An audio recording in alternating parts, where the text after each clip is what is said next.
Okay. So we had a lot of technical challenges, but I have a feeling they were all on my end, and you would think I'd have this down by now, but I don't. But I dressed up for today, Tisk, Cali girl. tisk, tisk, tisk. Look, Jamil, if I was one of your fans and your team was losing, would you not want me to stick around? I don't know. I don't know. I'm the wrong person to ask because a lot of people are committed to programs. I'm committed to players. So if my player Mm, leaves, I'm leaving. You know, hmm. one of those. Yeah, but what if you're so then you might have like five favorite teams. Oh, I do. Oh, okay. It makes my Sundays interesting. So if one of my team loses, I'm not down and out. I'll watch the next team. You know? That's a good strategy. I'm going to pass that on to Maxim, my Yeah. son, for those of you who don't know. So I'm really happy today. Normally, we're talking about seniors and caregiving and the struggles and challenges. And today, I wanted to mix it up and talk about something else that's very important to me, which is mental health in general and also the mental health of children. And over the last year with this pandemic, myself, I've been impacted in my passion, my sport, which is the flying trapeze, and we weren't able to fly for such a long period of time. And I missed not only the sport and the exercise, but I missed the social aspects, what it did for me mentally, what it did for me psychologically, the friendships. I missed so much, but I'm an adult, right? So I can find some ways around that. But I am feeling for these kids for the last year who have not had the sports as they usually do. And it's affecting lots of areas of their life. And I want to talk about sports and mental health, and I'm bringing on my friend Jamil Springer, who just gave me his bio, which is way too long to discuss. So, Jamil, why don't you tell me a bit about your experience, what you did, and how you where you played, position, and now what you're doing. Right. Brief bio as we Brief discussed bio. earlier. Right. So yeah. So I grew up playing football in the South Shore, Greenfield Park. Then I went to Vanier, which is where I played. I actually did a small stint in St. Leonard and Bishops, and then that's from just a player perspective. I played wide receiver, played a bit of quarterback, played a lot of DB as well, and special teams. But who I am today is basically based off of what I've done after football. So, life after football, we founded Flight School in 2017. And those of you that don't know, it's kind of hard to describe it in one word, but I just like to consider it a youth program that uses football as a platform, but we do so many different things. And from that, we kind of created a nonprofit, which is called Un Jeune à la Fois, in English, one child at a time. And because of COVID, we haven't been able to expand that as much as we wanted to, unfortunately. But I think, fingers crossed, the end of this year, we'll be able to do a lot of things in the community with the nonprofit. And from a coaching standpoint, now I coach at Del Bivio. I've been there for about 5 years. I also coach at, this will be my first year with Etirad, which is a CEGEP.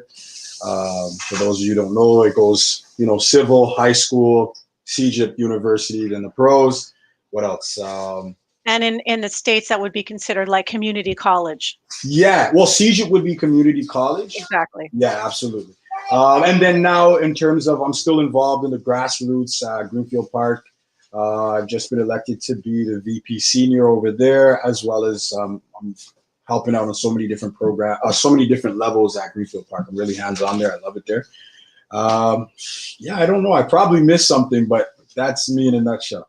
Yeah. That's a lot. And what the thing that you missed is you're also a father Yeah. of 3 beautiful boys and the most beautiful baby ever legend who's going to show up sometime. And you got to see these kids. If you follow Jamil on social media, which you should, most of the posts are about his kids. All 3 of them are like athletic superstars. It's ridiculous the skills that these kids have. Even the little one already.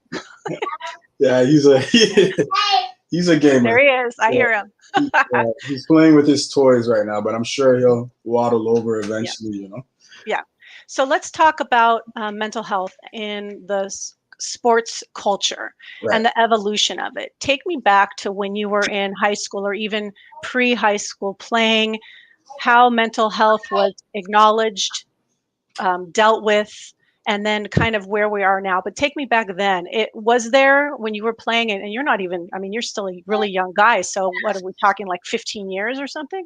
Yeah, my last.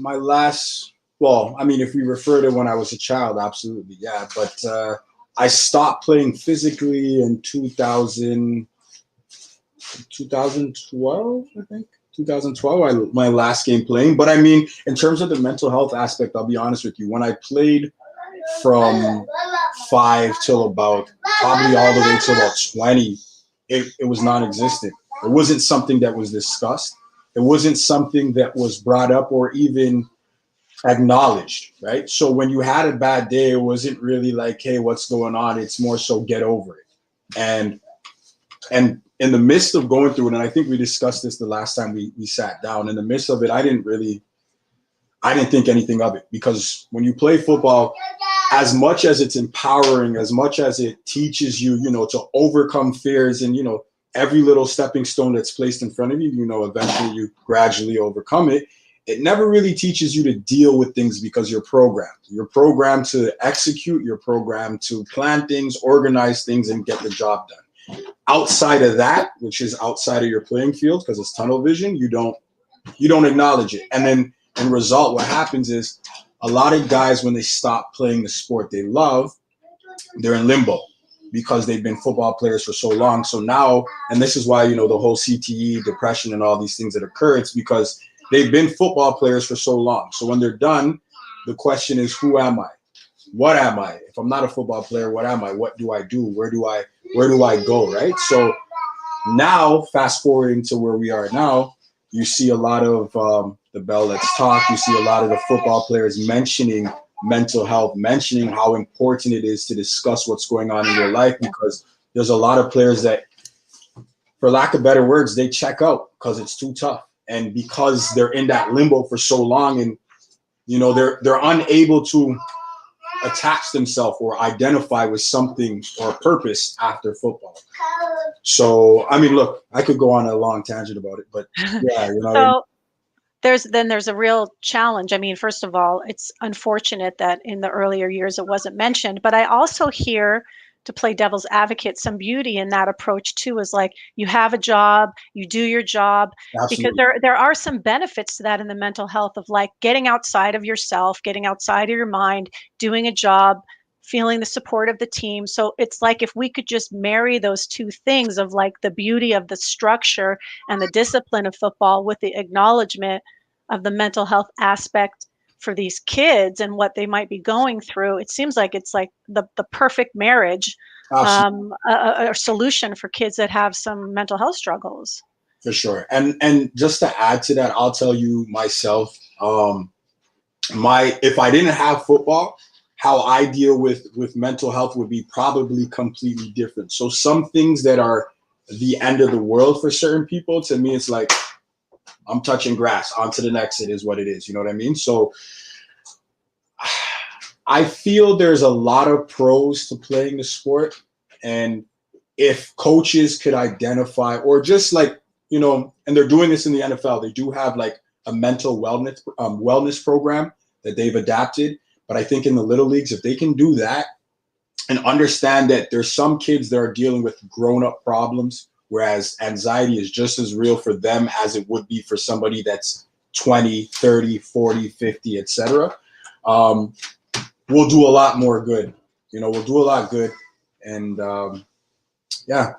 That's incredible that you just said that, Jamil. And I love the way that professional organizations are moving and now talking about mental health and overall wellness. I think it's essential. And I think I should apply for a position at the Rams to be there. Okay. Bring in some Blanco gear, bring in something. But I think it's great that they're doing that, because it is really important that we're dealing with that aspect. First of all, just as you mentioned, to help the transition when your career is over, or let's say you get an injury and your career is immediately over, or you get traded, or you're just let go out of your contract. There's so many aspects Right. that's great for them. But you're right, we need to have that in youth sports. Let me ask you, Jamil, do you think, thinking about all the coaches that you know and all the parents you know, do you think that would be well accepted if now there was this like mental health wellness portion of football where we were talking about depression and anxiety and other challenges that these kids are having? So I think it's a tough, right? Because even now that it's so spoken about, it's kind of still hush hush, right? Because people are embarrassed by it.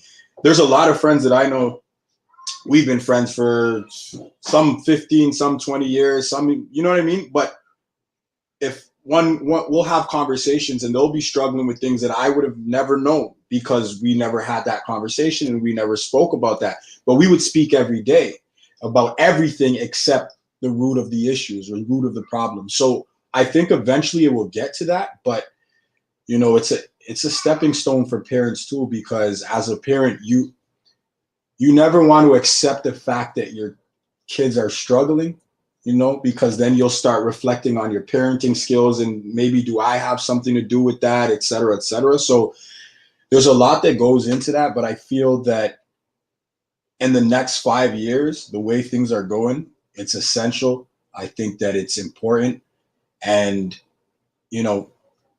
for a coaching standpoint, we're with these kids 4 times out of the week. In some situations, it's 6 times out of the week. So we play a bigger factor than sometimes the parents. I've had parents call me and say, hey, can you talk to my kid because he only listens to you, right? So if that's the case, I think those type of conversations are like, hey, what's going on? How was your day? Oh, you had a bad day? Okay, what is it that made you feel like it was a bad day, right? And the more they learn to talk about their feelings and express themselves, I think in the long run, it'll pay dividends, So there's 2 things I want to ask you about in what you just said to come back. I just took Yeah. notes of one of the things I want to talk about. But when you're saying how the kids spend so much time with you, and it's absolutely true. Yeah. And yes, my son listens to you more than he does to me. You're not the only one to say it. Don't. He listens to everybody more than he does his own parents, right? Yeah. Which I bet your kids would listen to me more than you too, probably, right? I don't know. I'm the Oh enforcer. no. I'm the enforcer in the house, so I don't get Okay. the short end of the stick, but Okay. Crystal does sometimes. So All right. It's different at your house. At my yeah. house, my kids don't listen to me. Um, I'm too nice. That's why. Too kind and understanding and Well, patient, maybe. the thing with parenting is sometimes I'll say things. It's funny, actually. I'll just not to go off topic, but I always tell Jordell, which is my middle child. I always tell him certain things, and it's actually football related. One of the things I was telling him was to only stick his hands out at the last second to go and catch a ball. But every time I tell him, he's always like, yeah, okay, Dad, okay, Dad. So this one day we were sitting down and we were watching his favorite player, Jarvis Landry. And in the midst of the interview that he was doing, the exact same thing I told him the day before, he said it. So he just smiled and he looked at me and I said, you see, if you listen, you'll learn. That's true. That's true. Yeah. That's funny. Is Legend talking to you? He's so cute. Yeah, he says he So wants to come. Yeah. he can. I can say hi to him. I love that kid. So Say hi. hi, Legend. So Jamil, when you're talking about how you and your coaching staff spend so much time with these kids, Yeah. how would you think everyone would accept if, let's say, there was some professional training for all of you guys? Someone just commented on here who's watching, said, wow, so powerful. So how would your coaching staff respond if a professional came on and said, look, I'm going to spend an hour with you, take you guys through some signs of depression, signs of anxiety, what you might say, how you can respond? Do you think your staff would be open to that? Because it seems like it would be a great thing for all coaches to be equipped with. To be honest with you, it's like, when in the little cartoons, the little light bulb pops up. This conversation literally made me think how much of a great idea.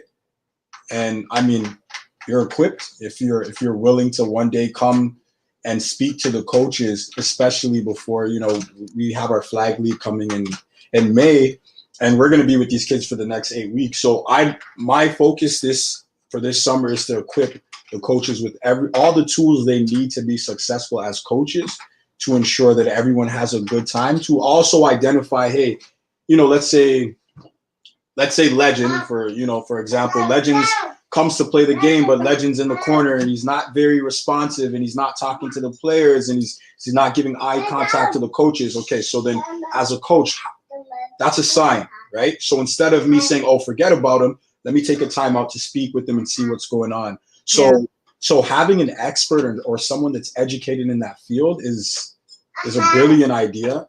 And I'm definitely all for it. And it's even something that I toss up to the president at Greenfield Park to see if he'd even go for it and go further to potentially even Dow Bay, because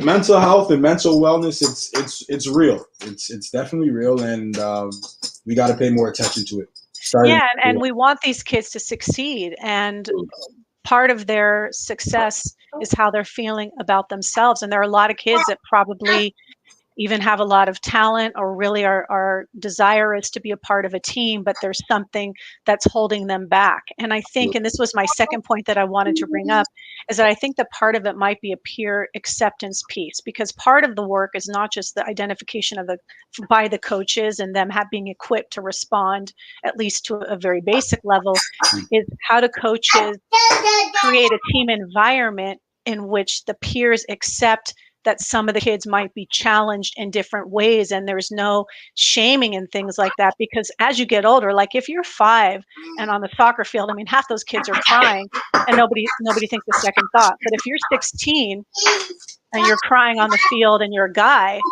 people are going to look at you differently than if you're 5. So how do we work with the teams, the kids amongst themselves, to educate them, you right. know? We have to create an environment where it's the norm. And for kids to understand that everybody's different, and everybody, at the end of the day, when they leave the field, everyone's going home to a different household, right? And who knows, some households are great, some are decent, and some are terrible. And at the end of the day, the one common the common goal that they all have, or a common interest, is to go to the football field and forget about whatever happens outside. You know what I mean? And they just zone in. So how do we go about creating this environment? Discussions, conversations, talking about, hey, well, you could potentially be going through this. And I think for me, what I realized in my experience with a lot of the kids that I work with is whenever I open up about my life or things I went through, especially with the kids that are now like 16, 17, because there's a lot of mistakes they're doing that I did. So whenever I kind of tell my story, they open up more. They feel at ease. They feel like it's normal. And like, oh, hey, coach, you know what? That's how I feel right now, or that's what I'm thinking. So I would encourage the coaches, any coaches that listen to this when I share it on my platform, is have these conversations. Like, dig deep. It goes deeper than, because at the end of the day, when we're teaching kids in football specifically, we're preparing them for life, right? So if we're preparing them for life, let's prepare them on all aspects, to deal with failure and to deal with success, right? Yeah. And ultimately, that's how I think we make it work. Yeah. I think one of the challenges is going to be this integrated into this team sports environment. And maybe, I'm sure it's just beyond football, and maybe this is more gender based, but we even have these terms in our society of man up, be a man. I mean, and all what that means is don't cry, don't act like it hurts, get up, go back out. So there's there's this conflicting piece of just move on and forget it's happening. And how do we and there's benefits to that too, right? Because just Right. stay focused, get back, touch the grass, put it behind you. So I'm not saying that that's not necessarily a bad thing, although I'm not sure about the terms be a man. I don't think I like that one, or man up. But um, how do we make those two things work together, where we can, in the sports world, we need to push, we need to go beyond what our limits are. That's what makes champions. And I kind of agree. I agree with all that talk. Right. How do we balance that with also taking care of people who are hurting emotionally? You stumped me on this. We'll always have a response, but you stumped me on this one. I think it still kind of relates back to the idea of understanding. Like, also another thing is organizations have to do a better job of screening the people that they take in to coach. They have to sit and watch how they interact with kids, which I'm not throwing anybody under the bus, but I've been around youth football for a while, and there's some people that shouldn't be coaching little kids specifically. They might be able to coach older kids because there's certain language, There's certain energy and mannerisms that, you know, an older kid could deal with, but a younger kid can't, right? So in terms of a balance, it's tough. It's tough. I think getting rid of, you know, the small little, the man ups or be a man, it starts with that, because the generation today is not the generation that I was or the generation before me. These kids are exposed to a lot of different things. There's so many, which isn't a bad thing, but their thinking is very diverse, right? And their environment is a lot different than what I had. So in result, their emotions that they deal with is like, it's all over the place. So I won't tell a kid be a man. I won't tell a kid man up, although that's what was told to me. And I know whenever I'm in certain situations where, you know, I'm not sharp, the first thing I'm going to tell myself is man up. And, you know, it might not be the most positive reinforcement, but it works for me. Right now, these kids, I can't say that because they're just built different. Right. So it's more so taking the course, like we said, of conversations and making sure that they feel comfortable with whatever they say. Like, I'll give you an example. Again, my middle child, he likes to cry a lot. So we were driving to school the other day, and I asked him, I said, why are you always crying for like the smallest things? Why? He's like, oh, I cry when I'm mad. I said, okay, so you cry when you're mad. Okay, so at least I can identify that's why you're crying. I said, but what if when you're mad, instead of crying, you take the time to tell me why you're mad and you express yourself instead of bottling all your emotions and you're just bursting out? And he's like, okay, I'll try that. Now, will that work? I'll tell you the next time when he bursts out crying, I'll let you know. But I'm hoping these type of things, and I'm going to apply it even with coaching, you know, just opening the dialogue so that the kids feel comfortable to be themselves, to explain what's going on in the head, because nobody knows except them, right? And yeah, that's. And I think there's this misconception. And I remember I told you to follow that guy on Instagram. I don't know if you are the Dad Gang. Oh yeah. I Okay. don't know if I follow, but I think I check every Okay. now and then periodically. So I love this. I love this guy. I mean, it's related to it's not redefining. It's showing Black fathers in a positive light, because Black fathers they're given a hard time, like they're absent or whatever. We get the worst. Yeah. We get So the worst. exactly. So anyways, this Instagram page is about all the positive images of Black fathers, which I absolutely love. And one of the things that he posted once was, if you hug your kids, if you love your kids, if you support them when they're crying, it's not going to make them soft. It's not going to make them, not be able to accomplish things. It's connecting with them in a way where they feel heard and feel safe. And that's actually going to really help them grow. And so there's got to be some sort of a balance in the sports world where we're like, accepting kids for who they are, exactly as you said, but still, encouraging them and, to do more and push harder and those kinds of things too. Right. And kind of going back to what you said earlier, I think having an expert come in and talk to coaches is going to make a difference, because we can talk about this all day and all night. And I agree with everything you say. But the reality of it is that a lot of the coaches are already programmed off of how they were taught as kids. And some make the adjustment and some are able to identify like, hey, this isn't right, but others aren't. And I'm never going to blame anybody because they're all phenomenal coaches. It's just from a not a player personnel, but like from a perspective of, connecting with kids, some coaches don't believe in that. Right. And I think from a coaching staff, you've got to at least, maybe not all 5 of them, but at least have that one individual that's able to do so. And having someone like yourself or anybody else that is interested in doing that, then we'll see results. I think that's the only possible way, to be honest with you. Yeah. And by the way, I would help you. I'm going to help you in any way you want. If you ever want me to come in and talk to people, of course I will. I think that, what did I just get myself into? Am I recording this?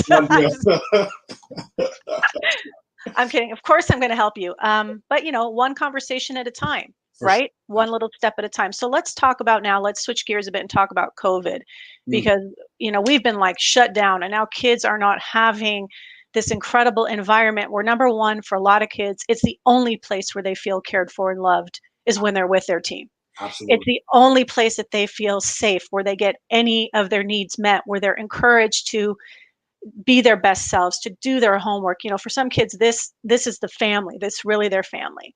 Right. For other kids, like my own, it's a way to build confidence and work on, anxiety and other issues that you may have, and sports is your outlet, and it's a way for you to actually improve your mental health by putting yourself with your in these team environments. How do you, I mean, are kids reaching out to you? What is happening with the cutting off of sports? Are kids just struggling? Are they losing interest? Are they having more mental health problems? I think so. With kids, it's, well, when we're talking about kids, 13 and under, even 14, 15 and under, they can't really identify with it, right? They just know something's off. Now, what I have seen is a lot of kids not necessarily have lost interest, but have lost the desire to not only play the game, but pursue the game. They feel like this thing will never end. And Mm. I'll just use I'll use an example. I was talking to a former player of mine at Dalbay, and he's currently playing at Vieux Montréal, or I don't know if he's going to play this year, but we were sitting down and we were talking, and I was just checking in. Those are the kids, to be honest with you, 17, 18, 19. Those are the ones I try to check in periodically. I'll message them out the blue, not for any reason, just to see how they're doing. I'll crack a joke, whether I send them a meme, just something to let them know that my door is always open. If they need something, I'm there.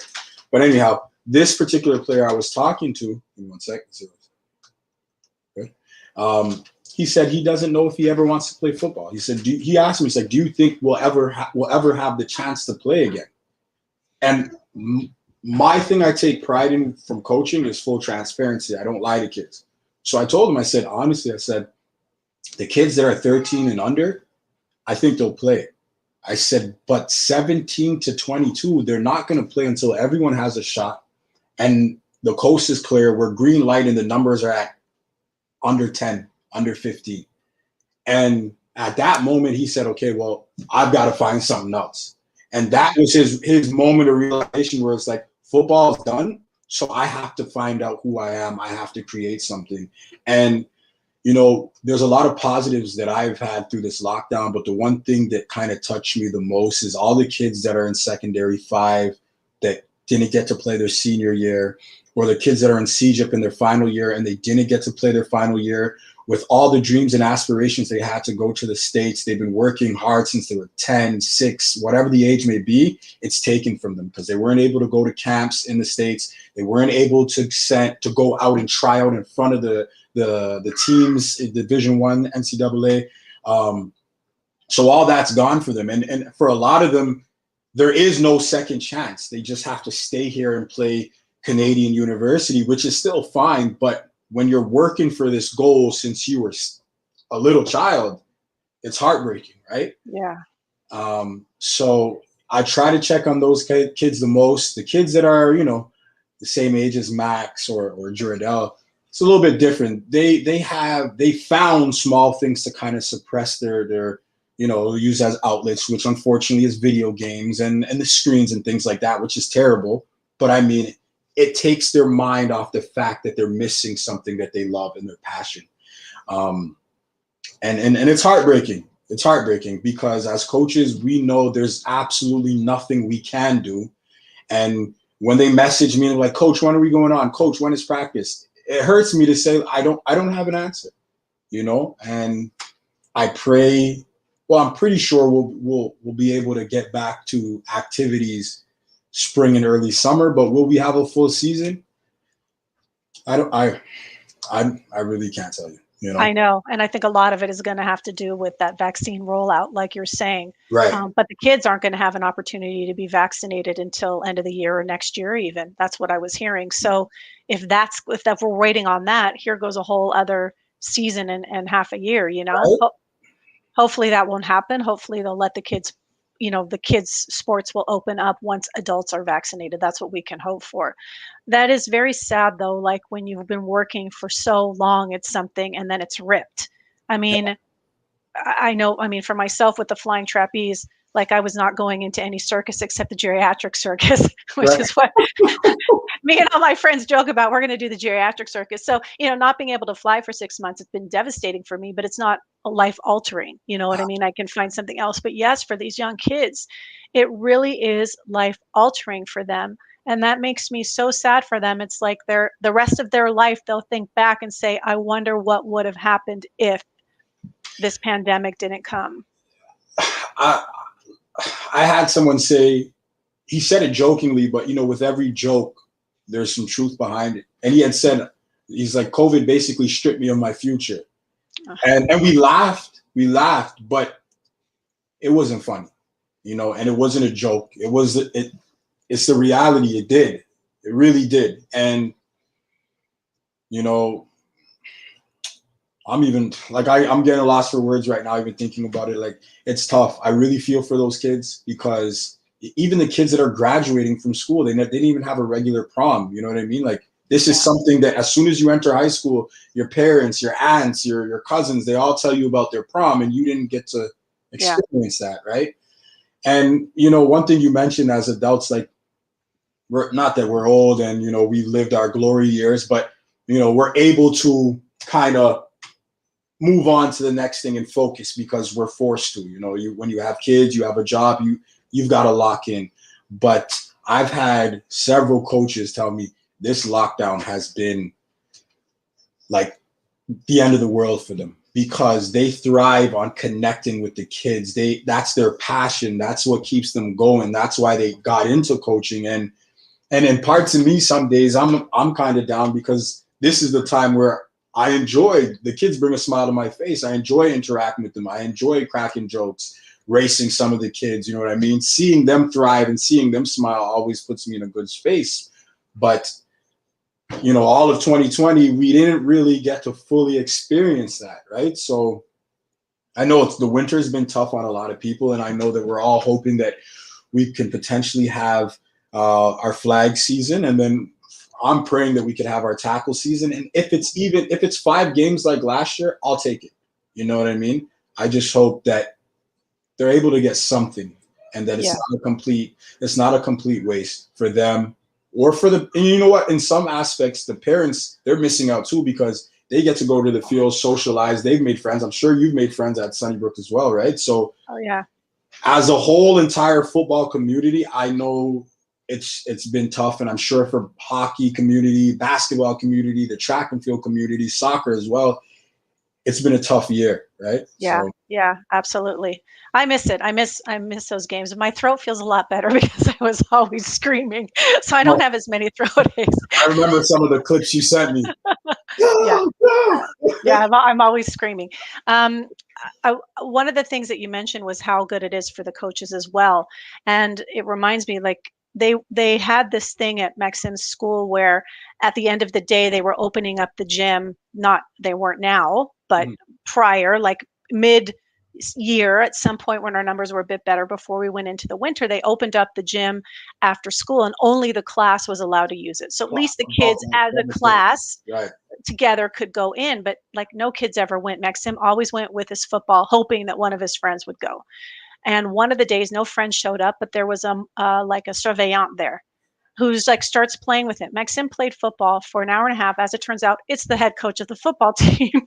so, so Maxim comes home. He's like, I mean, he was over the moon. First of all, he ran routes for an hour and a half, which was something he hadn't done for months. And when I wrote the coach to thank him, he said, "You have no idea what that did for me."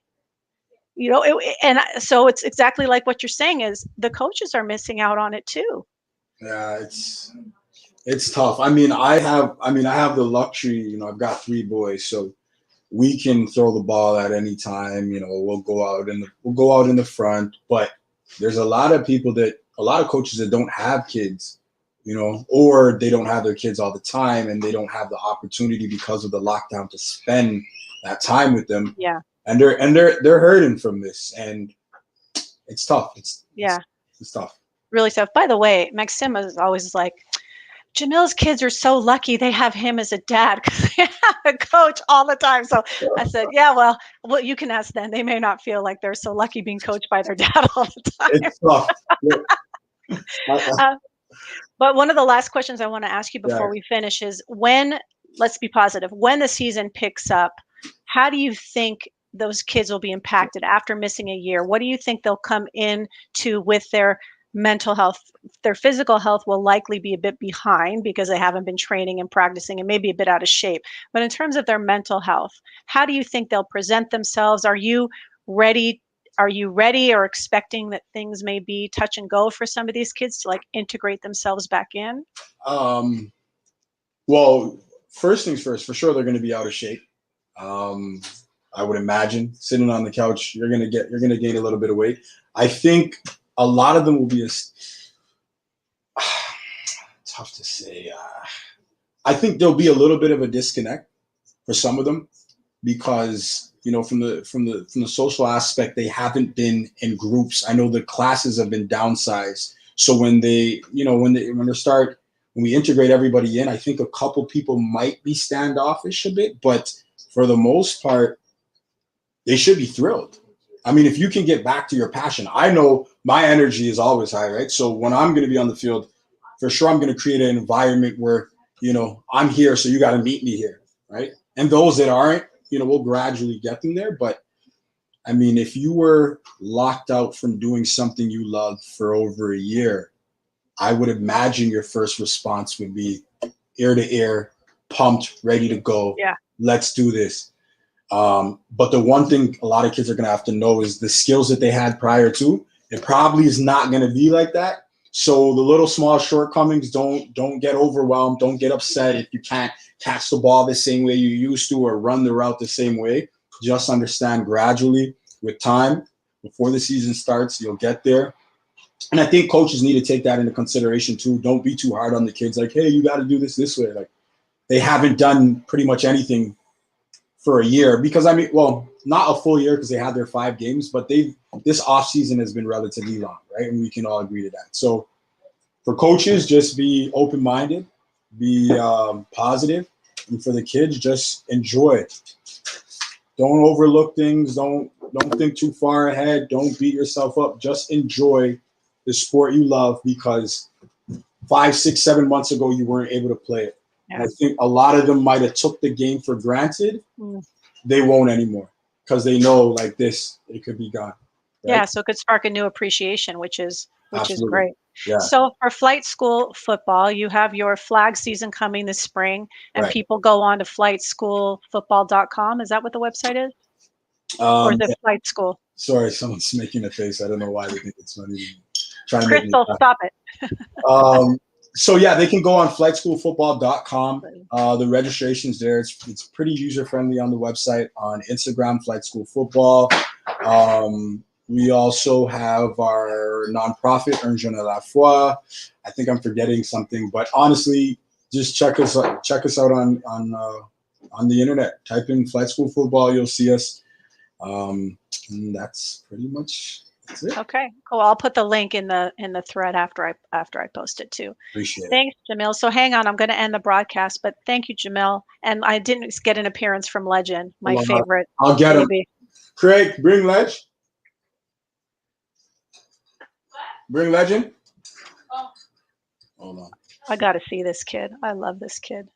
My favorite posting of yours is when you two were watching a football clip together, and he was like talking to you, but not really. Just, it wasn't making any sense what he was saying. Nothing at all. Sports commentator.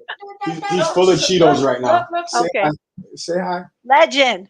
My favorite. She can't hear you. Hold on. No, he can't hear you. Hi, Legend. Hold on a second. Okay, go. Hi, Legend. Cutest baby in the world. Uh-oh. Look at that long hair. It's growing, huh? So cute. Slowly but surely.